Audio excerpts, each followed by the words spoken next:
طيب تكمله للفيديوهين اللي انا كنت عملتهم قبل كده عن النوستالجيا والذكريات واللي كانوا عن الالعاب اللي كنا بنلعبها زمان واحنا صغيرين وكده، فانا قلت ليه لا ما نعملش جزء تاني مثلا يكون عن الكرتونات كده اللي كنا بنتفرج عليها واحنا صغيرين مع بعض زمان. يعني الصراحه انا عملت كده عشان فقر ابداع وما عنديش افكار اعمل فيديوهات تانية. المهم، طيب يا صاحبي لو انت من نفس الجيل بتاعي كده وداخل على سن ال20 خلاص،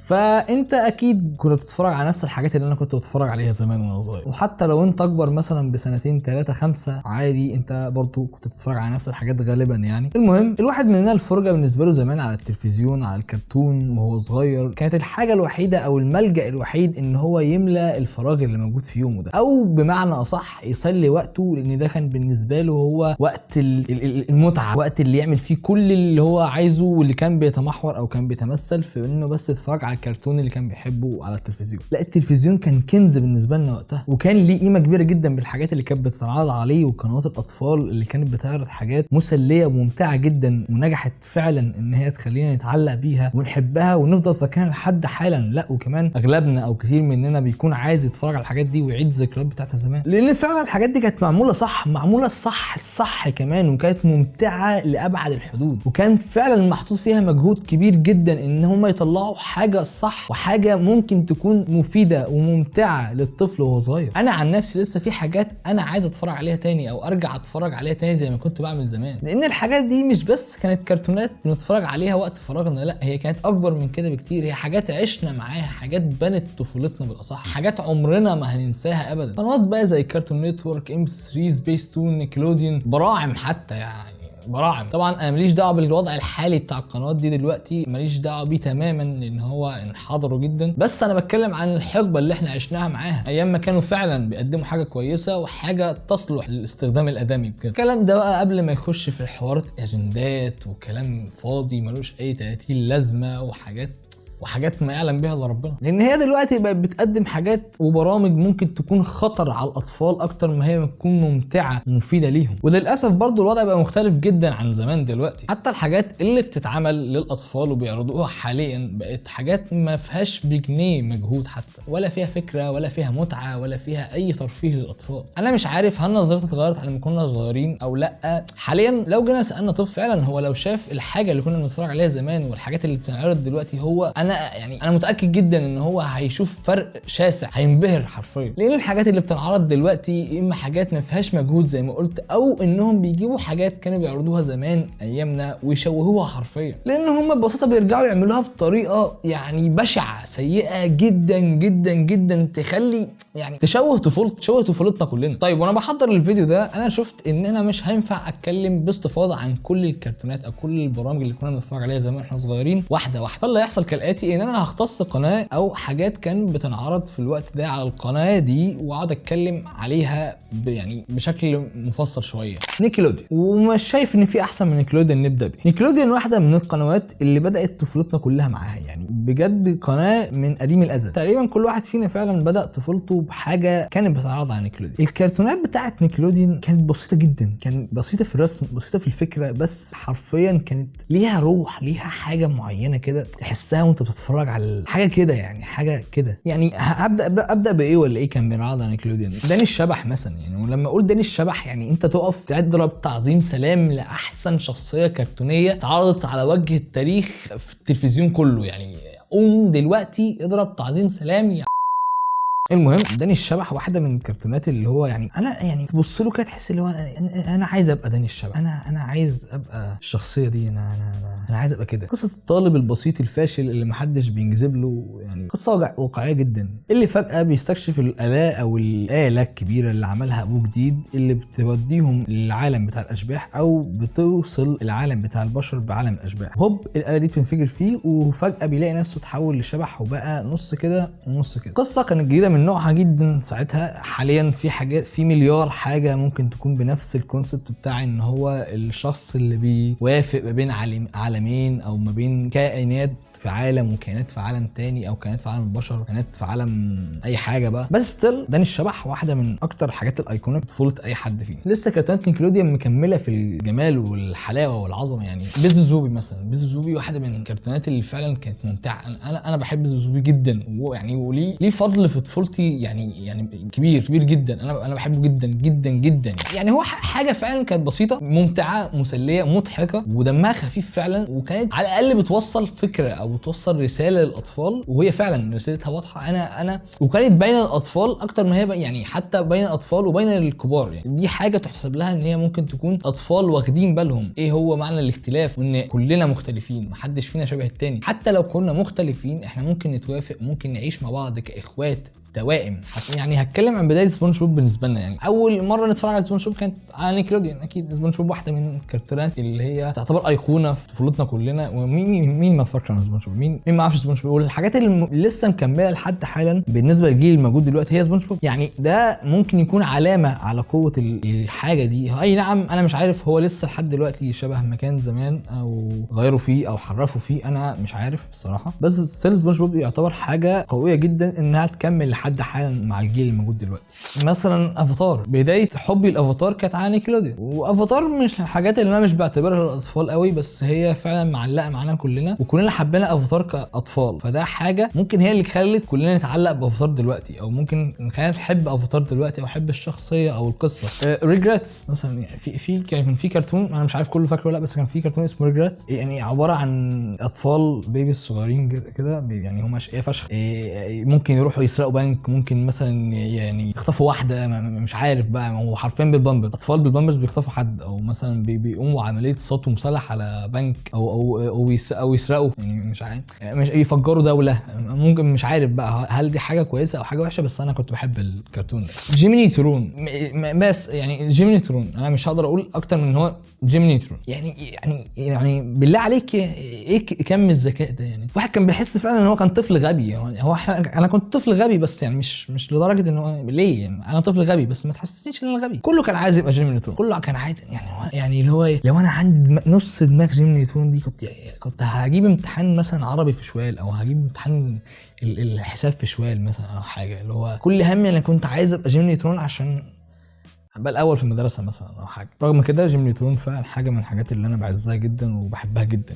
رودي والطباشير، ما تقوليش بقى يعني مين مش فاكر رودي والطباشير. يعني انا اقسم بالله انا جاي عليا فتره كنت بسرق الطباشير بتاع المدرسه. مش بسرقه، انا كنت بقى يعني بعينه. انا كنت بقى فعلا بشوف المتبقي وكنت باخده معايا البيت، عشان يعني فرضا في يوم مثلا اللي هو لو لقيت الطباشير السحري ده يبقى معايا بقى ايه مخزون في البيت، ان انا احارب بيه الاشرار ومش عارف ايه، واعمل اسلحه براحتي بقى، اللي هو يعني الخدعه والمهاره. يعني بجد كان عامل لي حاله اللي هو يعني عالم الطباشير ده كان بالنسبه لي اللي هو الجنه. اللي هو يا لهوي عالم الطباشير بجد. الواحد كان من هو طفل يعني كان عايز اللي هو انا عايز اروح انعزل في العالم ده. اللي هو يا لهوي لو في عالم بجد انا اعمل بالطباشير كده مثلا او حاجه، اللي هو اخش عالم اقعد فيه لوحدي. يعني يخرب بيت التوحد، يخرب بيت الجمال. لا بجد رودي والطباشير كان حاجه بالنسبه لي وهم. هو كان حاجه حلوه جدا، حاجه بسيطه جدا، وفي نفس الوقت جميله قوي بجد. انا كنت بحب الكرتون ده حب. مش بس انا واخواتي كنا في اصحابي كتير كنا بنحب نتفرج على الكرتون ده بجد، وكنا بنستناه. خربشات، انا مش عارف ايه المسمى الانجليش بتاع خربشات، بس انا كنت عارفه بخربشات. انا مش عارف اي حاجه تانية الصراحه. بس برضه هو من الحاجات اللي كان ليها قيمه كبيره جدا، من الحاجات اللي كان ليها قيمه معنويه فوق ان كان ليه قيمه، وان هو ممتع ومسلي ومضحك وكان دمه خفيف جدا. من الحاجات اللي فعلا بتعلمك ان هو مهما كان في اختلاف بينك وبين اخواتك او حتى اصحابك، ومختلفين في الطباع، مختلفين حتى في الشكل، حتى لو هم اخواتك وهم كانوا اخوات مش مربوطين بالدم، فانت فعلا هتلاقي فيه اختلاف بس هتلاقي فيه توافق. هتلاقي فيه توافق مثلا هم كانوا ازاي بيساعدوا بعض، كان ازاي فعلا مهما الاختلاف ده كانوا بيلاقوا حل. كانوا هم فعلا في اخر الحلقه بيلاقوا حل للمشكله بتاعتهم. مش عارف الحاجات دي كان طفل بيفكر فيها كده او لا. انا ما كنتش بفكر فيها كده قوي الصراحه. الحاجات دي ممكن تكون وضحت لي لما كبرت شويه، او لما عدت افكر في الحاجات اللي كنا بنتفرج عليها زمان. بس لا، هو خربشات كان من ضمن الحاجات اللي كان دمها خفيف ولذيذه جدا، وكان ليها قيمه معنويه فوق ان كان ليها ان هي ممتعه ودمها خفيف.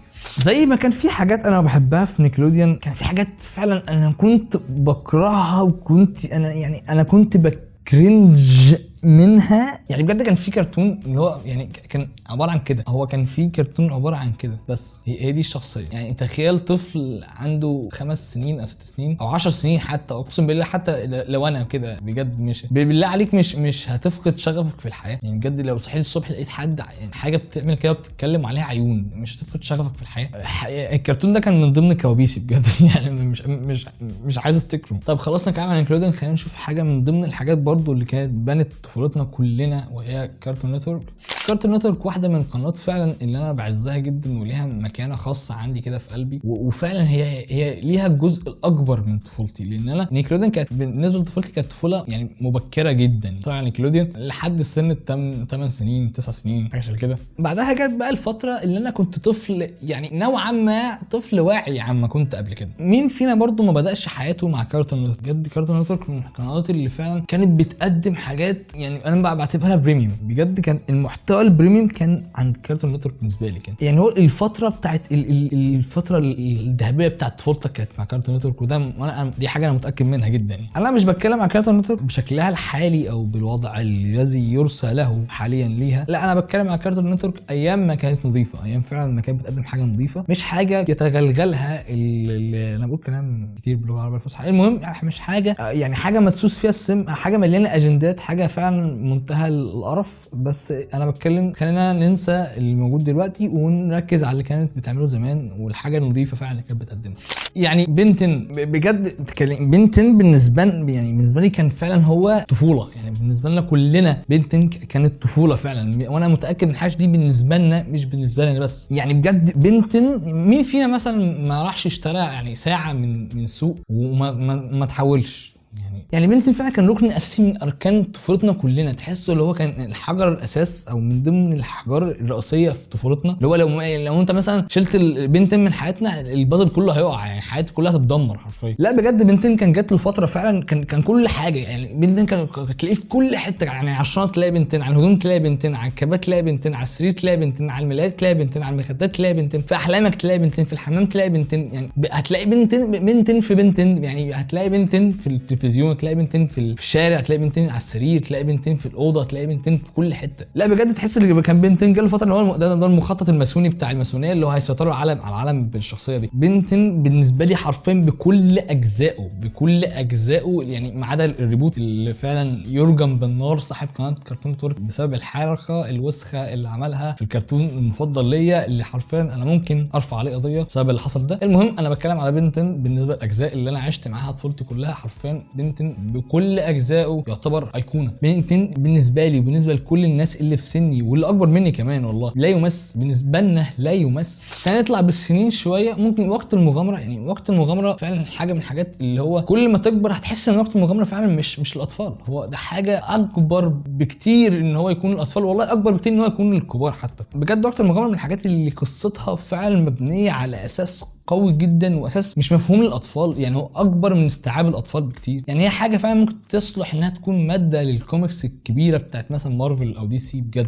نرجع لورا بالزمن تاني، مثلا في حاجات زي فلاب جاك. بجد مقامات فلاب جاك ده كان حاجه اقسم بالله، يعني هو انا مش عارف هل ده كانوا بيعرضوه عذابا للاطفال ولا مثلا كانوا بيعرضوه ان كان عليهم ديون مثلا او صاحب الفكره ماسك عليهم حاجه. يعني بجد قول لي ردة فعل طفل عنده 8 سنين ان هو يشوف المناظر دي كل يوم. بجد يعني انا عايز اعرف ليه، بجد انا نفسي اعرف ليه. موتشا لوتشا مين ما حبش ان هو يكون من ضمن الفريق بتاع المصارعه في موتشا لوتشا ويعمل حركات بتاعتهم. تشاودر من ضمن الحاجات برضه اللي انا بعزها جدا وبحبها، وكان فعلا حاجه لذيذه قوي وحاجه يعني خفيفه جدا على القلب وحاجه اطفال كلها ممكن يحبوا تشاودر شخصيته كانت حاجه مميزه فعلا، وكان طريقه الحكايه في تشاودر كانت مميزه وكانت جديده، مش كل الكرتونات كانت بنفس المنظر ده، فهو كان فعلا مميز بالنسبه لي. ديكستر منزل فوستر يا جدعان، يعني منزل فوستر بجد من الحاجات اللي انا كان نفسي فعلا يكون عندي صديق خيالي من ضمن الاصدقاء اللي كان عندهم في البيت بتاع فوستر ده. فبجد منزل فوستر بالنسبه لي كان جامد بجد. كورج الجباني يعني بجد يعني هو بالنسبه لي يعتبر اجدعها من اجدع فيلم رعب شفته في حياتي وانا كبير. بجد انا عايز لحد دلوقتي اعرف كان بيفكر في ايه صاحب كورج الجبان ده او المؤلف بتاع المسلسل ده وهو بيحطه في قناه اطفال. يا جدعان بجد يخرب بيت الرعب، لانه فعلا ما كانش طبيعي. يعني ليه تحط حاجه شكل دي للاطفال يا حبيبي؟ ليه يا بابا؟ ليه بجد؟ المهم اولاد الجيران مثلا، مين ما حبش فينا ان هو يكون واحد من ضمن اولاد الجيران دول بجد، يعني يبقى من ضمن اللي اللي عارف اللي هو يا رب انضم، ممكن انضم لشلتكم الروشه دي، اللي هو بيعملوا حرفيا فاجرين، حرفيا اللي هو الفجور، نطلع ونصيع ونروح ونيجي ونطلع الفضاء. يعني هم كانوا بيطلعوا فضاء مثلا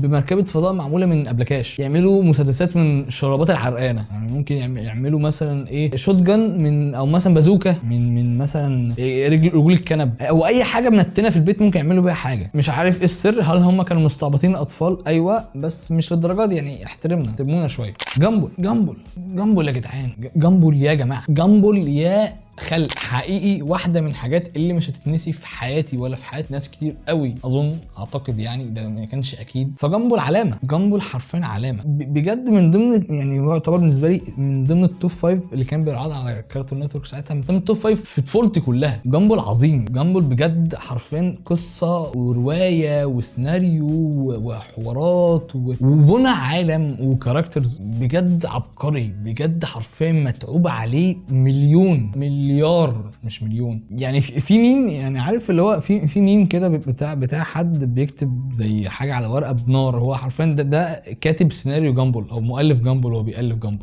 ساموراي جاك برضه من الحاجات اللي انا كنت بشوف فعلا ان هي لا تصلح للاطفال، او هي اكبر من عقول الاطفال بكتير. ساموراي جاك حاجه قصه بجد كانت يعني حزينه جدا، حزينه وعميقه فشخ. انت لو فعلا رجعت تتفرج على ساموراي جاك دلوقتي عن زمان، انت هتحس بفرق كبير جدا عن النظره اللي كنت شايفها له. يعني هو فعلا بجد انظلم ان هو ينعرض على قناه للاطفال وينعرض للاطفال اصلا. ساموراي جاك قصه عظيمه، انا حاسس انظلم، هو انظلم جدا معانا كاطفال، بس هو كان ستيل حاجه بنت طفولتنا وحاجه فعلا احنا حابينها. هل انا الوم مؤلفين ساموراي جاك ان هم حطوا ساموراي جاك في الحقبه دي؟ ايوه، وفي نفس الوقت اشكرهم جدا ان هم خلوا حاجه شكل دي تكون فعلا في طفولتنا او تكون جزء من طفولتنا. مع ذكر الحاجات اللي كانت بتنعرض في وقت مش وقتها او بتنعرض في حته مش حتتها، جنريتور ريكس من الحاجات اللي فعلا كانت انظلمت انها انعرضت في الوقت ده. جنريتور ريكس حتى انظلم ان هو انعرض في وقت حاجات كانت فعلا جامده، هو كان يقدر ينافس، بس فعلا كان في حاجات واخده صيت كبير قوي. ليه؟ لان هو كان من نفس المؤلف بتاع بنتن، فتحس المؤلف